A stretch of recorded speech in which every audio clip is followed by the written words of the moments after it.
তো বন্ধুরা এই ভুট্টাগুলো পোড়াতে গিয়ে যে আমার সঙ্গে এতটা খারাপ কিছু ঘটবে, সত্যি আগে যদি আমি জানতাম তাহলে এই ভুট্টাগুলো আজকে পোড়াতামই না।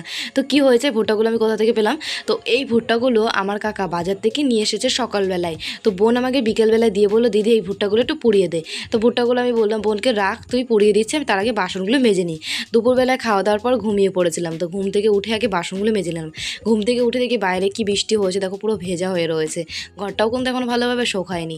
তো এখানে একটা পাতি লেবু আমি কেটে নিচ্ছি, কারণ এই ভুট্টাতে একটু লেবু দিয়ে না খেলে ভালো লাগে না। তো ভুট্টাগুলোকে খুব ভালো করে আমি ছাড়িয়েও নিয়েছি। এখন এগুলো পোড়াবো দেখে ভালো করে খোসা মোসা সব ভেতরে যা যা নোংরা ছিল সব ফেলে দিয়েছি। তো চলো ভুট্টাটা পোড়াতে পোড়াতে আজকে তোমাদের ছোট্ট একটা কমেন্ট বলি। আমার নামটা নিও Radia Afrin, please please please please please please. তো থ্যাংক ইউ রাদিয়া, আমাকে এত সুন্দর একটা কমেন্ট করার জন্য। আমার তরফ থেকে রইলো তোমার জন্য অনেক অনেক ভালোবাসা। অনেক ভালো থেকো রাদিয়া তুমি।